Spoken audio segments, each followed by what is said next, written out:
تخيل وأنت تشاهد الآن أن علاجاً شافياً للسرطان كان في متناول البشر منذ أكثر من نصف قرن، لكنه ظل محتجزاً خلف أبواب موصدة لأن صناعة تدر أكثر من 200 مليار دولار سنوياً لا تجرؤ على إغلاق صنبور أرباحها. والآن تخيل كاتبة للأطفال باسم آن كاميرون شخصت عام 2013 بسرطان قولون من المرحلة الرابعة وانتشاره إلى الرئتين. رفضت الكيميائي والإشعاعي ولجأت ببساطة إلى شرب لترين ونصف من عصير الجزر كل يوم. بعد 8 أشهر بالضبط كشفت أشعة التصوير المقطعي خلو جسدها من أي أثر للورم، وأقر أطباؤها بذلك في تقرير رسمي.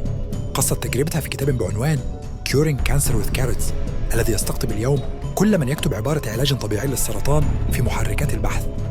السؤال الصادم: لماذا تهمش قصة كهذه بينما تضاء الأضواء على بروتوكولات باهظة تترك المريض أسير غرفة العلاج بالجرعات لسنوات؟ فلنفتح الصورة أوسع. إنفاق العالم على أدوية الأورام قفز إلى 223 مليار دولار سنة 2023 ويتجه إلى 409 مليارات بحلول 2028، أي أن تكلفة السرطان ترتفع بنحو 100 مليون دولار كل يوم. فهل يعقل أن يبذل نظام يستفيد من استمرار المرض جهده الأقصى للعثور على دواء نهائي يخفض أرباحه؟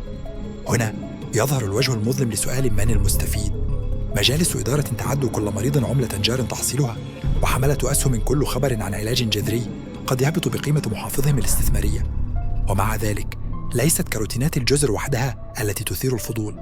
الكركمين المكون الذهبي في الكركم أثبت في دراسات محكمة قدرته على إيقاف انقسام الخلايا السرطانية وتحفيز موتها المبرمج عبر مسار PI3K ACT وتوليد فائض قاتل من الجذور الحرة داخل الورم PMC. مركب السولافورافين الموجود في البروكلي أظهر هو الآخر فاعلية في تعطيل إنزيمات التحور الجيني داخل خلايا الثدي والبروستاتا، لكن تمويل الأبحاث السريرية الموسعة في هذه المواد ما يزال قطرة في محيط ميزانيات الأدوية التقليدية.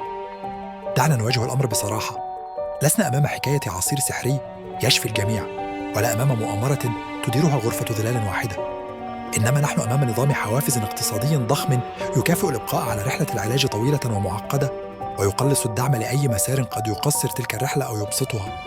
الحل لا يكمن في ابتلاع أقراص التشكيك والعيش على نظريات المؤامرة، بل في المطالبة العلنية بتمويل أبحاث مستقلة تراجع قصص النجاح الفردية وتخضعها لمنهجية علمية، وفي الوقت ذاته تبني نمط حياة واقد، حمية غنية بالخضر منخفضة السكر، نشاط بدني منتظم، ونوم كاف يقلص التهاب الجسم المزمن ممهد الطريق لنشوء الأورام. فإن كنت ترى أن الشفاء حق وليس امتيازا لمن يملك ثمن الجرعات، اضغط زر الاشتراك، فعل الجرس، وانضم إلينا لنواصل كشف الستار عن أكبر لغز طبي في عصرنا. فربما يكون المفتاح الحقيقي للحياة أطول وأكثر صحة في أبسط ما يزرعه الفلاحون ويعرضه البائعون على أرصفة الأسواق.